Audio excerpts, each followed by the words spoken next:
Let's do it, Reagan. What are we doing? Let's go. I have this intro, but is the intro any good, or should we just? We're clear to engage. Time on target. 5 mics. Out.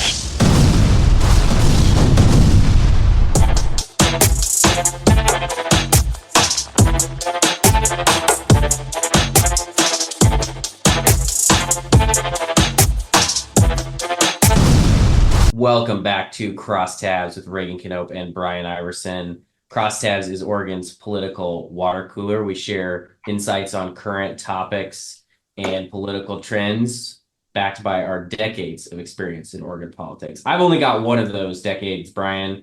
All the rest belong to you. You can tell people how many or not. That's totally up to you. Ouch. That's rude. All right. I will. Yeah. Here, I started knocking doors when I was 14, Reagan. Probably about the same age as you, I bet, right? Yeah. Probably doing that for your dad when you were 14. Right about. We talked about that before. I was doing doors. I knocked doors in Gresham, because we moved to Gresham when I was sixth grade. So whenever that was, I remember it was like, no, fifth grade. I guess I was fifth grade because I remember my brother, he didn't get to go to outdoor school because he was a little bit older than me because he missed like that time. And we moved from Sandy to Gresham. And so he got screwed and I used to make fun of him because I got to go to outdoor school. So, and then I think, so it was probably like eighth grade. I want to say it must've been 14, right? That's about the right time. So did some knocking doors. Like, I don't know. I think one of my teachers was involved in a race or something along those lines. And so that would have been 1988. Would have been 1988. So that's when I was 14. Graduated high school in 92. You know this. I ran for state representative in 1998 when I first met your dad. When he was, I don't think he was a majority leader yet, was he? Right in 98? Trying to remember. Yeah, because he first won in 96. Yeah. No, he may not have been majority leader in 98. I think He it might was have been his there in last. 98, but he won in 96. And then, so Yeah. I met him. No. I was back from the Army thinking I was all cool and all the things. And at Portland State, I was on student senate at Portland State University. I just met Bill Clinton in 1997, who spoke at our graduation at Portland State, which was kind of fun. I was the only Nice. Republican on the student senate. That's awesome. So somebody talked me into running for this state rep seat in like Beaverton. There, it was like a swing seat at the time, which is so funny to think about Beaverton as a swing seat. But I think you saw that. I think I sent it to you and Ashley, my little blurb from the local Beaverton Times. So, but yeah, Tim was one of my supporters in the day, and there was 4 people in the primary. I came in second. I didn't spend any money. I just did doors and. But I knew how to do doors. And then the guy, John Scruggs, went on to lose that House seat in the general, which is kind of interesting. So, yeah, I've been at it a little while. And then ever since then, I've been kind of just working on campaigns on and off, but really, been engaged and involved. And Vicky and I can put ourselves in like numerous rooms in 98 and 2000 where we both were, but we never actually met each other because she was a staffer at the Capitol at the time and stuff. So it's kind of interesting, and that to kind of think about that. We eventually met in 2004, but we should have met earlier, but she would have hated me. So, I still think I think some days she loves me and some days she hates me. We'll see. Well, hey, I'm going to switch gears on you, Reagan. Do you remember, before we get going, because we have a lot of things to talk about today, just a couple of news items we really want to hit on. I think we're definitely going to come back and talk about RNC. That's all next week. So I think we'll talk about kind of like the big speeches and all the things and the stuff there, which will be kind of fun for us to talk about. But do you remember, it was about a year and a half ago, and I told you to buy Dutch Brothers stock. Did you actually buy the Dutch Brothers stock at $25? Let me go check. I have my app right here because I bought it on Robinhood, and I think actually I had a little bit, and I think I bought a tiny bit more when you told me to, because I bought it when it was IPO'd because it was an Oregon company and it's kind of cool, and I've held those. So I am January of last year, which would have been about $30, and it sat and it kind of bounced around a lot last cycle.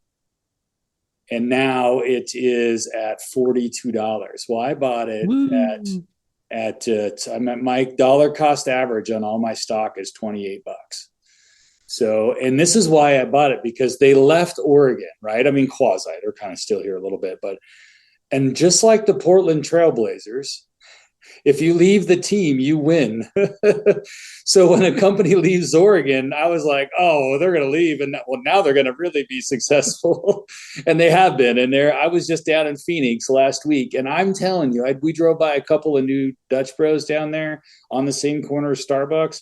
Dutch Bros, like out to the street, Starbucks, one car. So I just think that Dutch Bros has tons of growth in it. This is not investment advice. Do not use anything I say that would include that. But I just thought it was funny to think about, like, when Clyde Drexler leaves, he wins a championship with the Houston.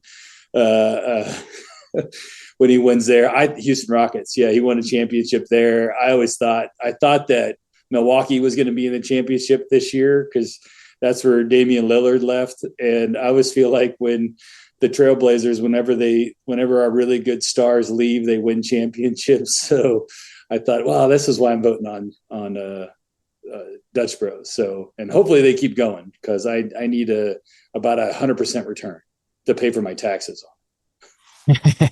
Well, I like mine too. It looks like I bought most of mine at the IPO, and the IPO was a decent price, like $30, maybe $40. So I'm gonna get close to back to being even now, and then hopefully build on that. But I mean, the key is to hold them, right? If you panic sold them, then you would be in bad shape, obviously. And I just dropped a link from Axios. Axios covered Dutch Bros moving corporate jobs to the Phoenix area January of this year. So that's a good, and that made me think of this other article I saw.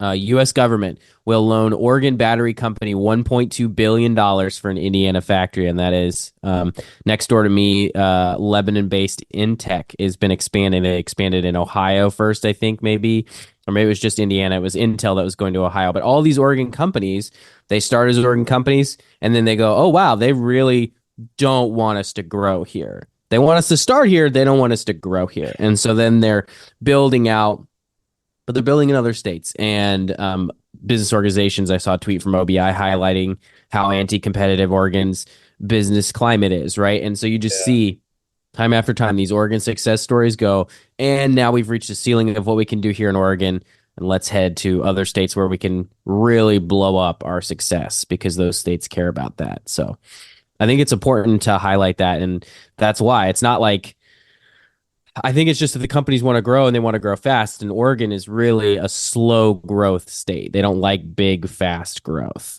for a lot of stuff. Well, it's hard for them to expand, or our credits aren't really there, which you think we would be, because our taxing structure is so heavily tilted towards jobs. With the 9% income tax that we have in Oregon, I mean, if Oregonians do well, the state does very well. And we've seen that with the kicker and other things that are out there. And you would think that the goal would be, is how do we'll invest money in capital. Why not, just to get those jobs? Because those jobs are going to be huge for us. I mean, look at like Nike and Intel and those jobs, Columbia, those big companies that we do have are providing millions of dollars in income taxes to the state, and we need more companies like Dutch Bros not leaving. We need them staying here, and they would have, I just don't think our structure in our state, and I just don't think we're business friendly. It's just kind of a sad deal, to be honest. And it's because of stuff like IP-17, right? Mm-hmm. Now we want to give everybody $750. Even if you're an illegal or you're homeless, we're going to give you $750. And guess who's going to pay for it? Corporations. They use, but it's like over 25 million. Like, that's like 1-2 person home builders are over 25 million a year. If they're building, 10 homes a year, it's crazy. No, absolutely.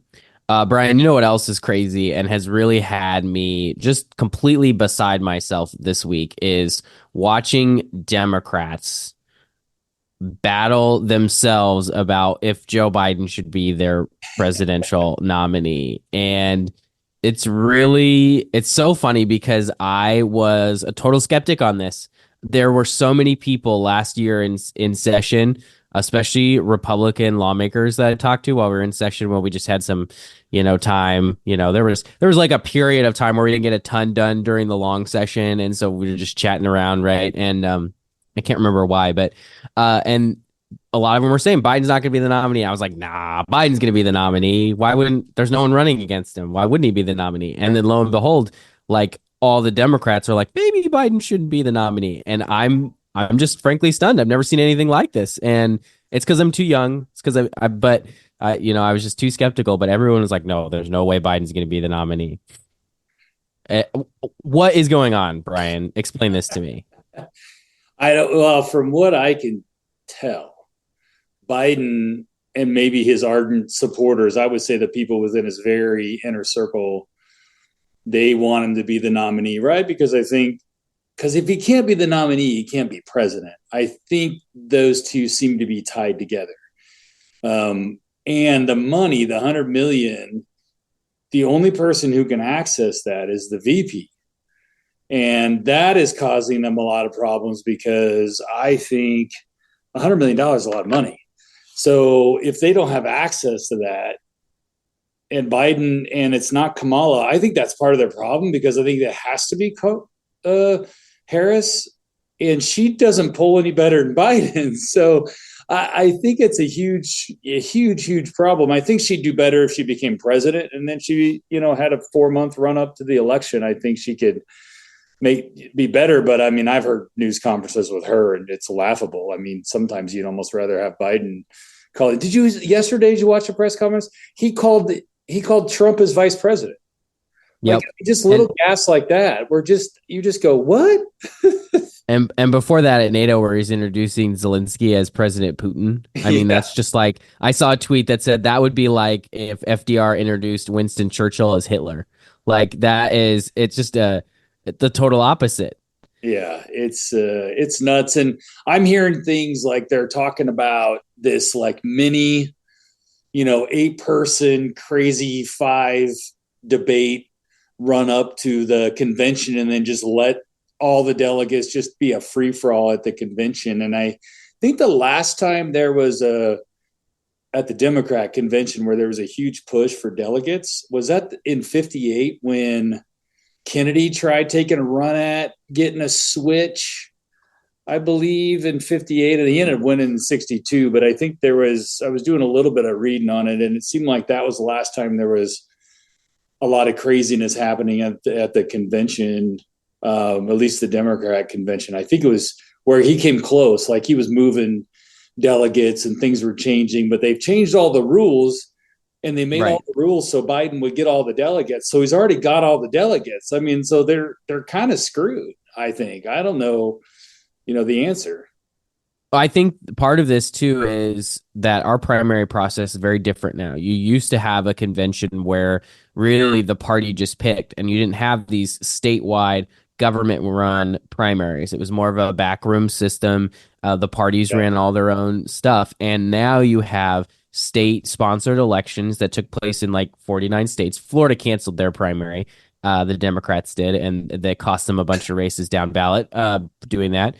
Something that'll probably never happen again. But basically all these states held their primaries, and the people voted, and they voted for Biden. And every other candidate was either too cowardly to run against him or didn't think they could win. And so they just didn't run. And so there wasn't really a contested primary like we had on the Republican side, where you had Nikki Haley and you had Ron DeSantis and like Vivek, and you had all these candidates who challenged Trump, and Trump wins. So he's like, there's really no doubt about him being the strongest nominee because he won all the primaries, basically. Whereas with Biden, yes, he won the primaries, but he didn't have any real candidates against him. And so now you're in a situation where you didn't test your nominee in the primary. Now you're worried about if they're going to be any good in the general. And I think this gets back to when people say, oh, we got to eliminate these partisan primaries and whatever. This is the value of a primary, is testing your candidate. This is the value of a contested primary, where when you win it, you can come out stronger. Sometimes it weakens the candidates, depending on the type of primary, but sometimes it proves that they've actually got what it takes. And when you try to cancel your primaries, when you try to move the states around like Democrats did to benefit Biden, when you ignore the debate that's happening in your party, this is what you get. You're in July of an election year, and you've gone on now 2 weeks where Democrats are basically just like, Joe Biden is running. And the thing that blows me away on this is Friday, July 12th. We're recording this on the debate was maybe 2 weeks ago now, a week ago. And Biden says after that debate, I am running 2 weeks ago. Yeah. I am running. And then on Monday, he sends that on Monday. And then like Wednesday morning, Nancy Pelosi's on TV and she's just like, I don't know. Like he should decide if he's running. And I'm just like, what are you guys doing? He did say it. And they're just, I'm going to pull up this headline, Brian, and you can kind of respond to what I'm saying here. But this headline that I saw from a website called Notus, Notus, is frankly the best headline I've seen about this whole thing. So let me pull that up.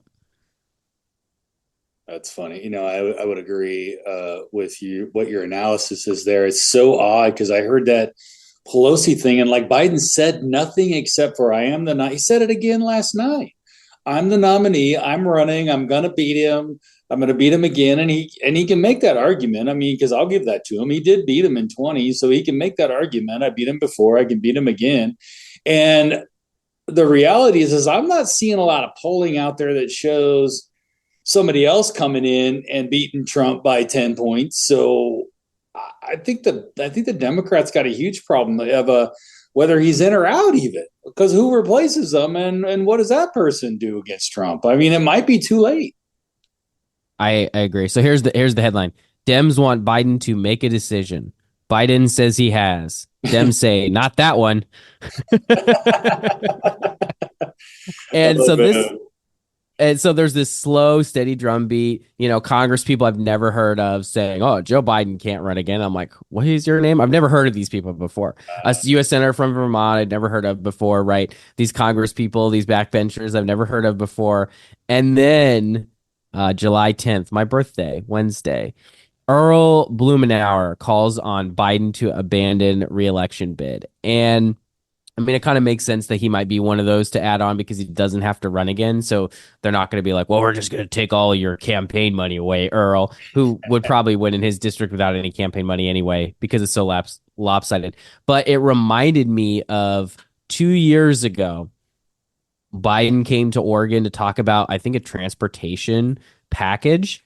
And he introduces the elected officials that are there. It's Ron Wyden, Jeff Merkley, Earl Blumenauer. He says, thanks. This is quoting from the video. And if I get you the audio, you'll be able to drop it in here, hopefully, for our listeners. Biden says, thanks to Ron Wyden, Jeff Merkley, and Earl Bum. Earl, excuse me? And then he looks, he couldn't figure out how to say it. He just didn't. And so now, 2 years later, Earl Blumenauer gets his revenge for Earl Bum.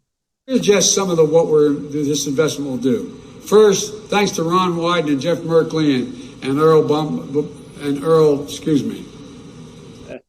Yeah, it took him a while. You finally do it. You know how the Democrats love revenge, cold and slow with a spoon. Well, I had some. You haven't seen this yet, but I'll share some. Signal, our good friends over at Signal, they just put out a national kind of insight and analysis on this. And I'd love our friend Brent Buchanan, who owns Signal over there, a good friend of mine. And I thought this was really good. And this was a month over month. So he said the political environment has severely degraded for Democrats since the disastrous Biden debate performance. The congressional generic ballot moved from R+0 to R+4.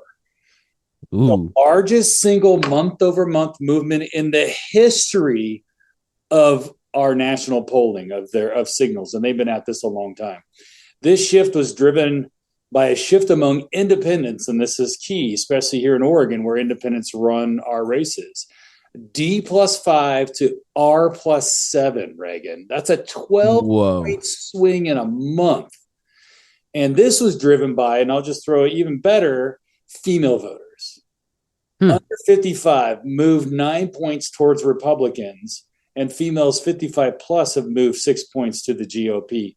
So that is a dramatic shift for independents. and female independents, because I think we've already got the men, right? So I think it's just huge for us as Republicans. But I know you have a problem with these summer analysis, don't you, Reagan? Well, the only thing I'll say is it's just like every single cycle we do this thing in Oregon. This is I think an Oregon specific problem. I have no idea what happens in other states, but the lobby is doing polling. The caucuses are doing polling. The candidates are doing polling. So there's like three entities out there that are all polling these races. And everybody starts to compare notes a little bit over the summer. And we go, wow, we've actually got a shot at this. And then the unions fire up their machine in the fall, and most of those opportunities evaporate. Now, we had a really bad cycle. I think it was like 2014 was a pretty bad cycle. 2016 was a hold. And then we started actually winning a few races in 18, 20, 22.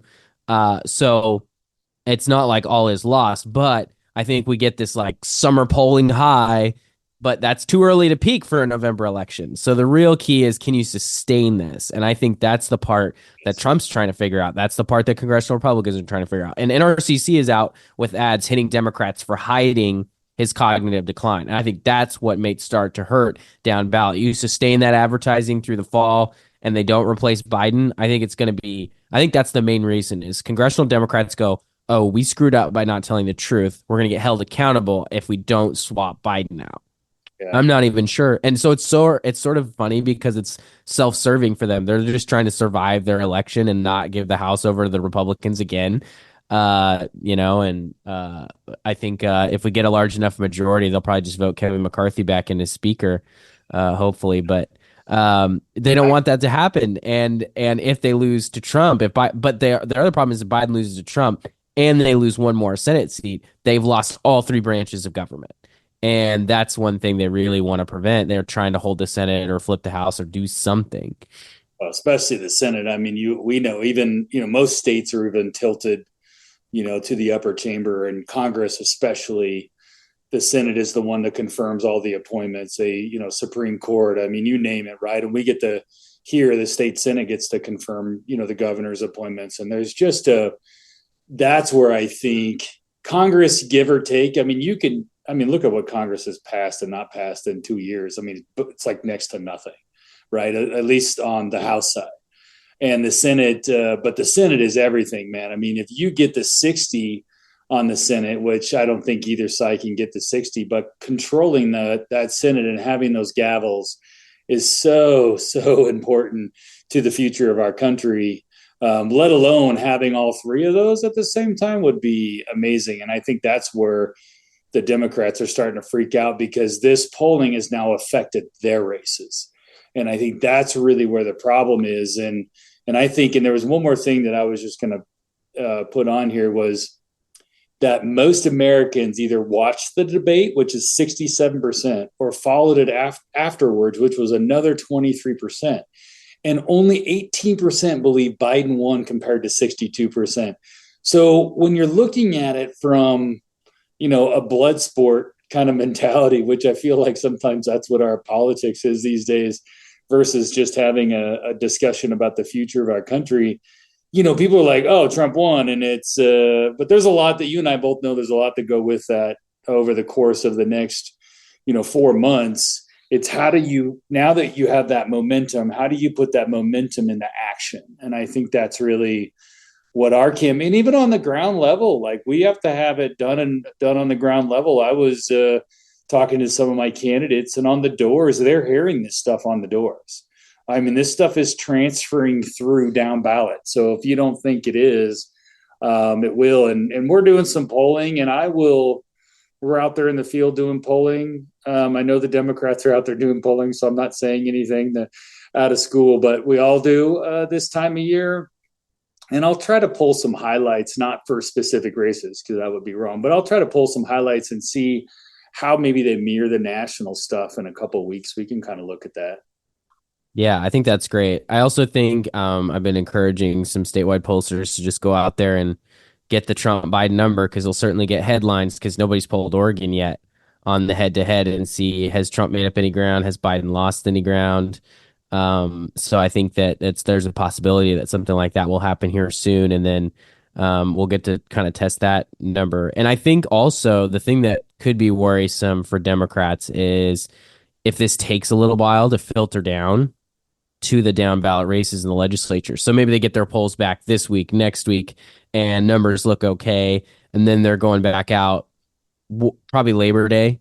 And then they go, oh no. And now the numbers have not corrected and Democrats haven't sorted it out. I mean, that's the worst case scenario for them because now we're getting close to military ballots are out and you're getting a lot closer to Oregon ballots being out. And so now you're in a real serious problem and they might have to start shifting resources to defend places they weren't supposed to have to defend. And that's when it becomes a real nightmare.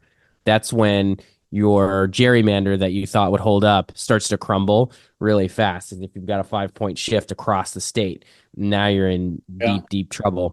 Well, and then those congressional candidates and, even House, Senate candidates on the state level, they start, going, well, I can't send money up to the bosses. I gotta, an R+0 to R+4. I mean, that affects a Val Hoyle race, I would imagine.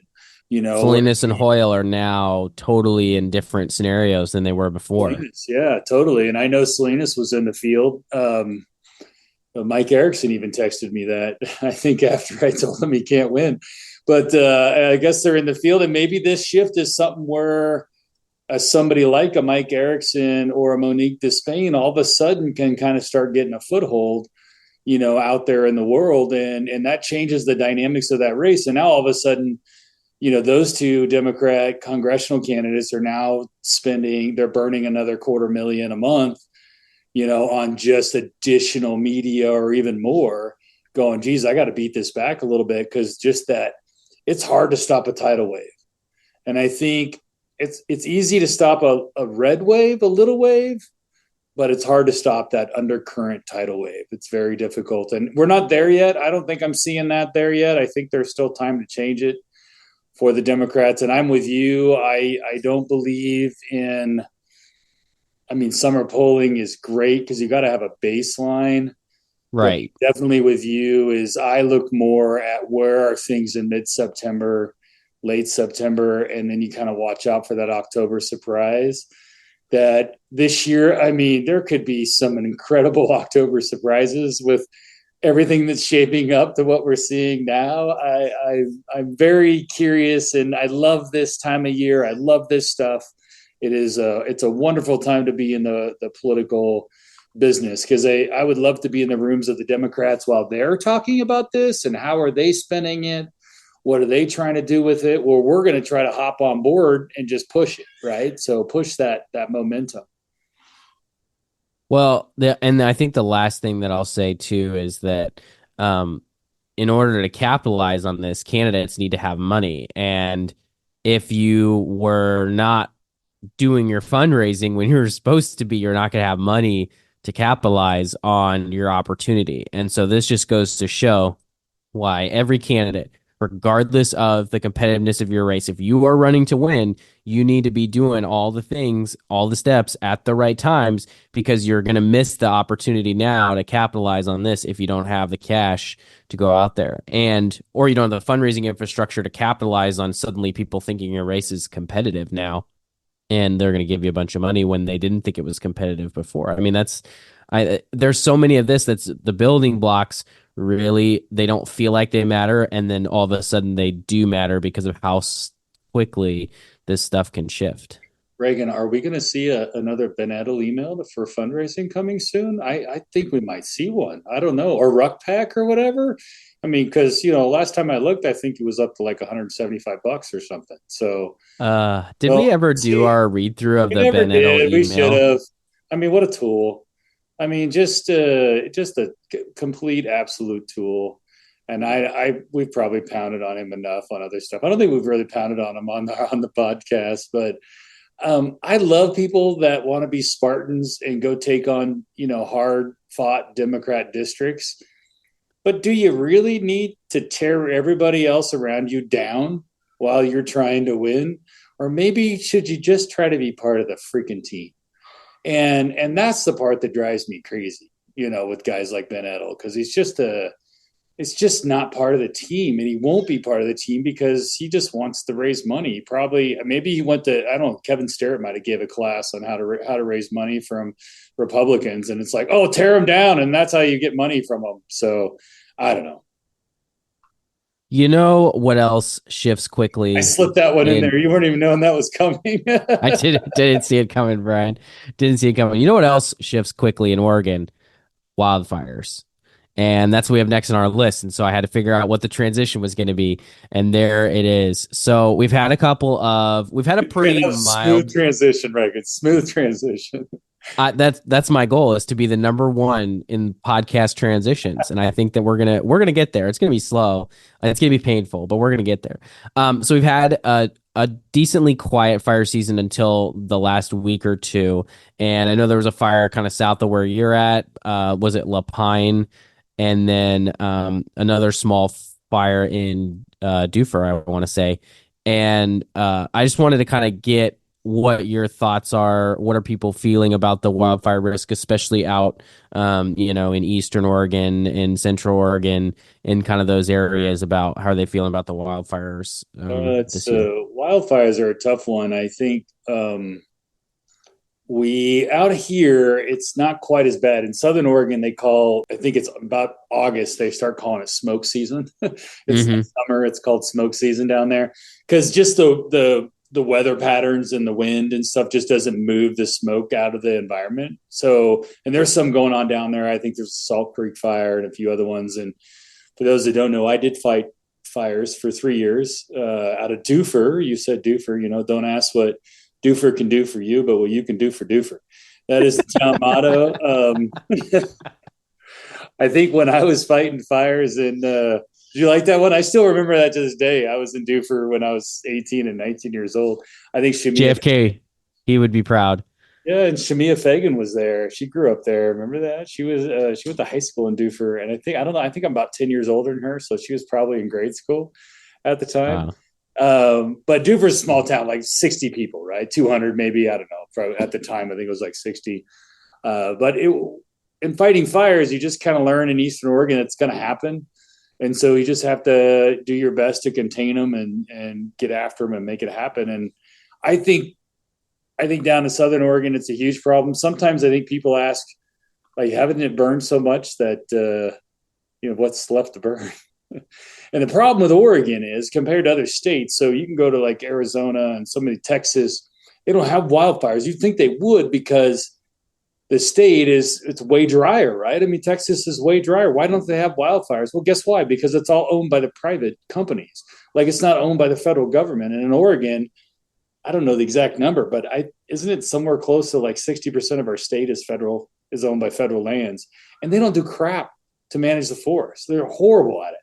So they just let the forest grow up, and then you get these really hot, dry weather outtakes, and it happens. And then what we saw a week ago in Redmond, Vicky and I were flying in from Phoenix, and that fire was happening just outside the Redmond airport. And that was a homeless camp, but they're trying to sweep that one underneath the rug. But that one was a homeless camp fire started. So we just got to be diligent out there. You got to make sure that if you live on a ranch or if you have property that you've got defensible space and all the things. And it's not difficult to do. You just got to be diligent about it. And on the heels of all that, which I really thought was interesting in this, is what better time than to put out the wildfire hazard map that a year ago they put out, or I guess it was 2 years ago. August 2022. That they put out 2 years ago, that just created an immense shitstorm around the state with all of a sudden these wildfire risk maps were, talking about wildfire. They had on my range outside my house, I have a pivot with it's an irrigated grassland. They had it at high risk. Now, right next to that, also, I'm in the floodplain. So you go figure, like, I'm in a pivot field and I'm in a floodplain. I mean, that's how bad these maps were. And that's just one example. And so they abruptly, I think they had 2 meetings, I want to say, Reagan, and there was like thousands of people like flooding into these meetings with ODF and W and ODF and these guys drawing these maps, and it was just a complete travesty of what they put out. The problem was it was out there, and then the insurance companies got a hold of it, and now all of a sudden the insurance companies are reassessing their wildfire risk. So areas like Crooked River Ranch over here in my neck of the woods, any place that is what was considered hotly high risk, all of a sudden their insurances are dropping them like crazy. And the claim is that the insurance companies were not using this information. They were using their own maps, and this just so happened to happen at the same time. And it's like, well, then you guys are terrible at this because you picked the worst possible time to put your map out. It is truly silly. And then of course, when government does something wrong, you know what they do, Reagan? They just change the name of it. So this one isn't wildfire risk map. It's now wildfire hazard map. So we can be okay. And literally said, and we should give Alex Bum, our Capitol Chronicle, he had the story, and he put that right at the top. And I thought that was kind of funny that they changed the name from risk to hazard. So I guess that maybe make you feel a little better. I don't know. And then they even said that the insurance companies aren't supposed to use it for determining, but it's how could they not? You put it out there. How do they not use it? It makes no sense given whatsoever. And roll it out in the summer when everybody's thinking about wildfires. Good idea, guys. The second paragraph. Well, I think they're actually doing it when people are on vacation, honestly. The new wildfire hazard map set to debut in mid to late July will not differ in substance too much from the previous map published in 2022. So my real question is why it takes so long if it's not really that different. But they go on to say, in the new Oregon state wildfire hazard map, some grass and ranch lands will no longer be considered at high risk depending on what they're used for and on whether and how often they're irrigated. So hopefully, Brian, you'll be able to plug in your address and no longer have your floodplains irrigated grass be high risk. We got dropped. We had Liberty Mutual, and they dropped us because they said our ranch was too high risk. You know, and then we were able to get, I think, Grange. I think we have Grange now or something. But yeah, they dropped us because of the we were too high risk in our rangeland. And so our other portion of our ranch, which we pay a lot of money to the state, by the way, for wildfire protection. And that's a whole different thing we could get into. We should have asked Vicki that last time we had her on because she was pretty involved in all that. And they wanted to triple what we have to pay for protection. Wow. On rangeland, you know, for fires and stuff. And we're like, you know what, if you guys would just manage the dang forest, and especially the feds, and get them to manage the forest, we really wouldn't have wildfire problems. Because I know with my rangeland that we have on the ranch, I don't have grasses growing all over the place. You know why? Because I have cows, and cows eat the grass. And my father-in-law always told me, he says, cut it, graze it, or watch it burn. And I think that we got to sit there and think about those things. You know, when it comes to this stuff, you got to manage your land. You just have to. It's that simple. And it could be as simple as, you know, moving cows around. That's why they put cows in the forest originally, so they could eat the grasses and everything, and gave them all the stuff. And it was a good symbiotic relationship between ranchers and the forests and the loggers. And the loggers had logging roads up there, and they were the ones in the woods. So if there was a fire, they could immediately hop on it. They had fire protection gear. They usually had water trucks. So stuff will get put out. Well, if you don't have anybody in the woods, but some granola kid from Portland that doesn't know crap about firefighting, and they're hiking, well, they're not going to go put out a fire. You know what they're going to do? They're going to leave. They're going to turn around and get in their Subaru and drive back to their downtown condo where they paid $9,000 a month for, and they're going to be like, oh man, it was crazy. We left right away, you know, and it's just going to, whereas a logger would, you know what they would have done? They would have got on the CB, called a bunch of guys that are logging across the hill on the other side, and they would have put that thing out. That's the difference. Well, and here's an exciting quick update to make housing cheaper. The Oregon Building Codes Division is developing residential building material rules that will apply to all new dwellings and in high wildfire hazard zones that are within the wildland urban interface. The standards would apply to existing homes and buildings when exteriors are replaced. So now you're going to have to spend more on materials to buy or a repair or remodel your house if you live in one of these areas that the government has designated as you're in a high risk and a hazard zone, whatever the label is they put on it.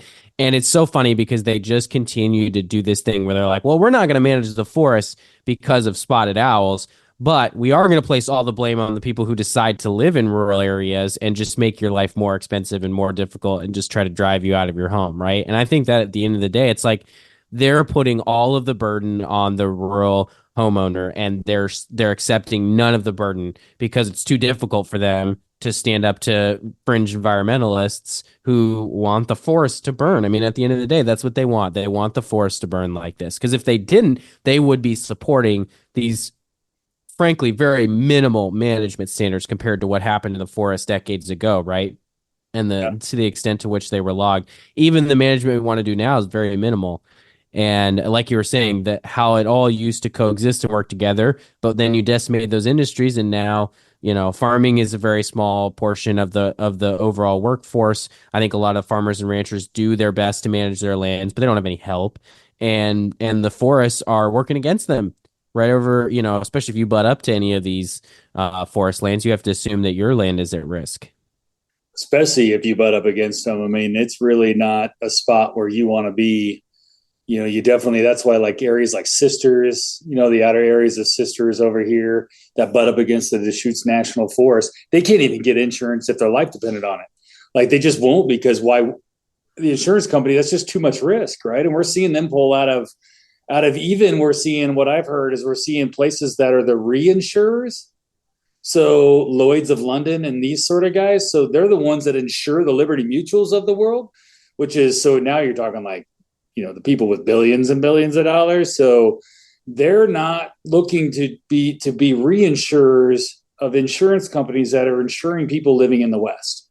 And this is really a problem for California, us, Washington, a lot of these places, Idaho, that get these wildfires that have a lot of public land. And it truly is a problem. When I was working for the Forest Service, and just in the summertime, but when we first get there, it is always in June.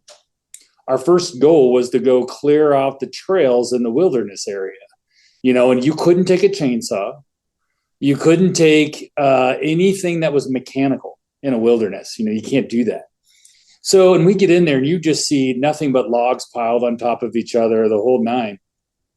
No roads, no logging going on in there, right? No cows, nothing's happening in these wilderness areas. Well, those are where the big fires are. I remember a few years ago when we had that the 4th of July fireworks thing that basically burned up all of the what do you call it? The valley from Hood River. I'm sounding like Biden right now. The Columbia. I can't remember the name of it. Columbia Gorge. The gorge. Yeah, right. So where those kids set off some fireworks, and that was all wilderness area, and that thing just burned and burned and burned and burned a bunch of things down. But all that wilderness area, it's just fuel waiting to torch.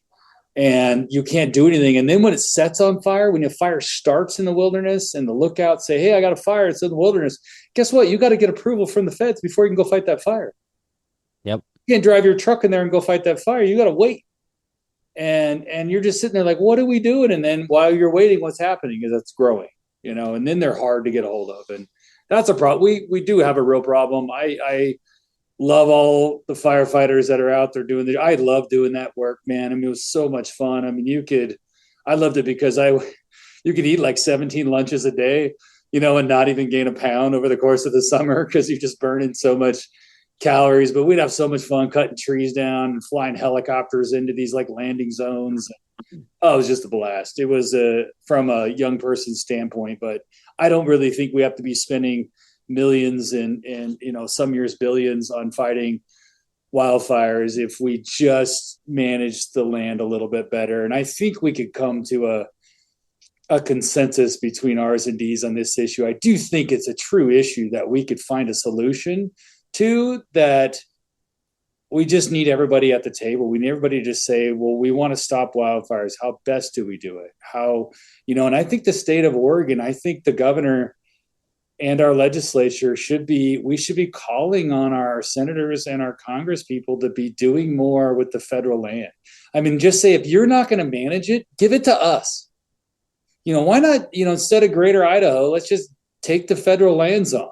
I mean, state lands is only like 6% of that. And we can manage more and imagine what we could do if we had more state forests and state managed lands that we could do. I mean, our mills could be running more. We could be managing, we could have more parks. We could have a bunch more things if we were in charge of those lands. And I would start with all the lands with lakes, Reagan. That's where I would first start. I want all the lands with lakes. Yeah. We could put houses around that lake and then they can pay for everything. We can give them a surcharge to have a house on a lake. $10 million lots. I love it, Brian. You're thinking there. And on funding for Detroit schools. Lake, could you imagine if you had a house, like besides outside of Detroit, if they just did like a lottery system for like lake lots across the way, like the lobbyists would be lining up to drop $1 million on a lot out there. All the hunters are putting in for their hunting licenses and their tag lotteries, and the lobbyists are all putting in for their lottery for homes on Detroit Lake for the summer. Think about how much money we generate as a state. I mean, we could do all the money we would need to pay for all the services that people want. You could do that by doing some sort of system like that. I mean, you really could. I think we're missing the boat sometimes. We are underutilizing natural resources, and it's just because that one fringe element has really taken over the state. I mean, you saw it with the bill at the end of the 23 session that the Senate killed, the governor's housing bill. I mean, that's how strong of a stranglehold the fringe environmentalists have on the state of Oregon. So hopefully that will change soon. Speaking of one last law that may change soon, our friend of the pod, we can now say, Dirk Vanderhart, a measure to help Oregon cannabis workers unionize is headed to November ballot, Labor Group says. And this is a great group, great union, UFCW. So this is like Fred Meyer workers, right? Are you saying they're a great group? They're a great union? I'm just making clear. I am saying that, Brian, and I'm saying that for a couple of reasons. One, they're standing up to Democrats on stuff they care about instead of falling in line. This is not a public employee union. These guys are different, right? These guys are real, true working class types. They're not government workers, mostly. And the other thing is they supported Senator Tim Knopp in his 2020 election, and I think that was important. I think that mattered. And so I just want to say that they're a great had nothing to do with patriots. Great group of patriots, Brian. But anyway, so they fought with Paul Holvey in 2023 over a bill to allow cannabis workers to unionize, and they accused him of basically killing the bill for LaModa. And I remember this in 2023. Kind of hilarious to watch as Republicans because it didn't involve us whatsoever, right? It was all Democrats fighting each other on it. Then they tried to recall Holvey on it. They did put him on the recall ballot, and then he won 90-10, sort of shut that down. Now isn't even running again, right? He's going out on, he's like 90-10, can't do better than that, hanging it up. And now they've got they've submitted 163,000 signatures to put this measure on the ballot. And so I guess it's going to change some laws about how the workers at LaModa, if LaModa is still in business, they can unionize now. And I always say this, Brian, nothing kills a business or organization faster than unionization. The journalists unionized, and now they're all getting laid off. It's just it's how you kill a business. So if you don't like marijuana industry, vote yes on this measure and help kill their workforce and their businesses, I guess. Wow, look at you going off. A couple of points. One, I actually liked your point in regards to them being a good labor union because they are different, right? I mean, grocery workers and all the things. I think I had to pay UFCW when I worked at Fred Meyer's when I was in high school. I think I had to be part of the union. My grandma was one of the original Fred Meyer. She's still alive. She's 95. She worked for Fred Meyer. And she worked for Fred Meyer. Yeah, she worked for Fred Meyer for like 52 years, I want to say, until she finally retired. She worked for the guy that I knew was Cyrus Green, who replaced Fred Meyer. And I think he looked like older than dirt, but I was like 17 at the time, right? And my grandma looked older than dirt at the time, but I think she was like 50. But so I understand that the UFCW stuff.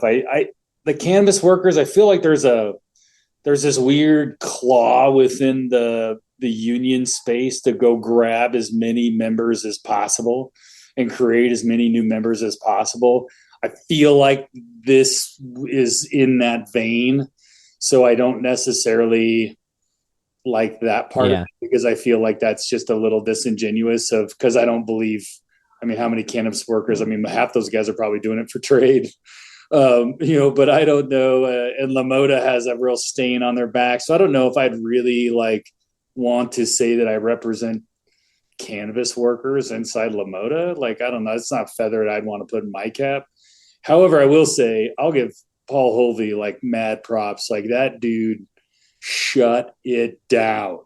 I mean, 90-10 on a recall where they spent money. It wasn't like they just got a recall and then did nothing. I mean, he shut it down. And then he quits. That is amazing way to go out. And I don't, I just, I'm not a huge fan of Paul Holvey, but I think Vicky and him get along pretty well. But I got to say though, that I just got to give that guy mad props. You got to give somebody the props when they did. And it was even better because he quit after he won. That's just the icing on top of the cake. And he just shoves it in UFCW's face. But hey, good for UFCW. They used their initiative petition, a deal. They spent $2 million. They feel it's important. I don't know how many workers as union dues you got to get. I don't know. It was 1,000. They spent $2 million. I think he said in that article, 2 million, 2.3 or whatever, something like that. And then they got to pass it, which I think it'll be a little more challenging than they thought. And I think Holvey, when he was objecting to this, I think he had some pretty valid points of why he didn't allow the bill to go. I don't really know a whole bunch about the bill. I wasn't really involved in that one in business and labor, but I think there was some valid points, but who knows? But it is interesting. It'll be an interesting one. Again, we go back to what a couple of segments ago we talked about, having these IPs on the ballot that kind of lets us see where some of the electorate's at. The idea is certainly certain to be subject of litigation in Oregon because it's likely preempted by the National Labor Relations Act, an OBI lobbyist wrote during the 23 session. So I don't know. It was probably one of our good friends at OBI that did that, but I think I know who it is. But that I think is kind of interesting. So we'll see. I know OBI is already fighting the IP-17. We'll see if they show up for this one or if they just decide to deal with it in the court system. But again, Oregon, we're unique. We got to pass a bill to allow you to pump your own gas. And now we're going to pass a bill to allow you to unionize your cannabis workers. We're always working on the important stuff here in Oregon. Aren't you going to stop? And you're going to stop RCV, I hear. So, Yeah, so we're going to try. We've got a website up now, norankedvoting.com, and we've already got support from former Secretary of State Bev Clarno, and lots more exciting stuff happening there. Not really to talk about all of it yet, but we're getting there. I'm still developing the talking points and all that stuff. I'm trying to get it put together and make it nice and tight so that you can explain it to people easily. Because I think it's complicated. Nobody's paying attention right now. So we're just trying to get our ducks in a row and then hopefully be ready to roll when we get the measure number out. So that's smart. Yeah, just keep doing your stuff. I know that that'll be an interesting one as well, like the ranked choice voting. As far as how you guys kind of play it out. But we need to start opposing some of these things. And we really haven't, as Republicans, gotten together and tried to figure out, I mean, unless it's like an IP-17, right? Then all of a sudden, the business lobby comes to town and all of the business owners are like, whoa, wait a minute, this is now affecting me. Where they weren't, like, to your point, they just weren't paying attention, right? They're like, oh, I got a business to run. So, and I think right.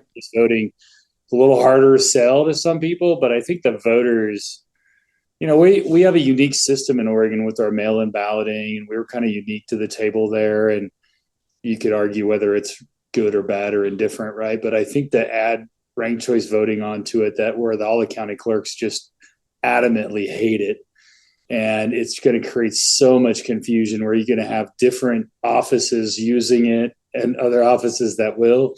to me, it just reeks of just horrible government. Alaska's already removed they lasted one cycle and they're getting rid of it. So, I mean, even Democrats don't like it up there. So it's just, I think we just got to get out in front of it. Imagine the Oregon governor primary in 2022 with like 18 candidates. It's like, okay, please rank your 8 candidates from number 1 to number 18. How silly is that ballot going to look? It's going to be ridiculous. Our ballots are going to be so dang long. It's going to be ridiculous. And I think in Portland, I think they were already going to do the ranked choice voting. It's like, why would you guinea pig this at the state level when we haven't even tried it in Portland yet? Like, let Portland mess around and then see if there's any problems with it. Guaranteed there will be some problems. Oh, dude, that city council race with ranked choice voting with all of those districts and 4 people in each. I mean, oh my, talk about a mess. They're going to be counting that for weeks. That'd be sad. Maybe Christmas will be the new like final. Merry Christmas. We got the election results. The recount. Nightmares. Reagan, that's all I got on this episode. The only other thing I'll just say is stay tuned. Hopefully July 18th. So we'll also talk about who's replacing Logan Lady against Representative Javity on the coast. There's really no other news out there that I'm seeing on the state rep side of things, but we'll definitely dive into the RNC stuff. I think that'll be interesting to see.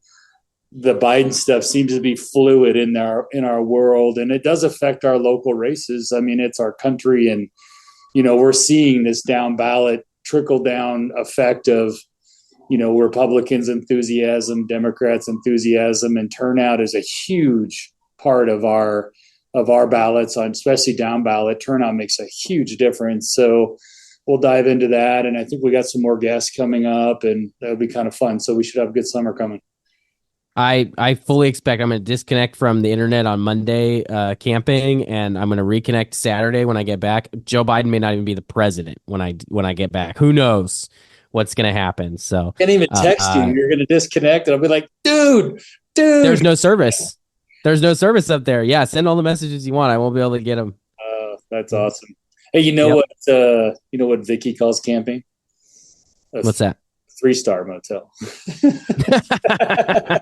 Well, Bryan, hopefully next week while I'm gone, you can find somebody to fill in, get somebody on the podcast. Surprise me. I'm excited to see maybe who you pick, record an episode while I'm gone. You could do that if you want. Have a lottery. I'll put it on Twitter. Yeah. There you go. Yeah. Sponsored podcast live. I'll get Dan, the bus driver on TriMet, to come on and we can talk TriMet. Awesome. So, all right. Well, don't forget to subscribe to Crosstabs on Apple Podcasts, Spotify, your favorite podcast platform. Follow at Crosstabs FM. Follow at Bryan G. Iverson at Reagan Knope. Visit crosstabs.studio. Follow everything that we do. Thanks so much, everybody, for listening.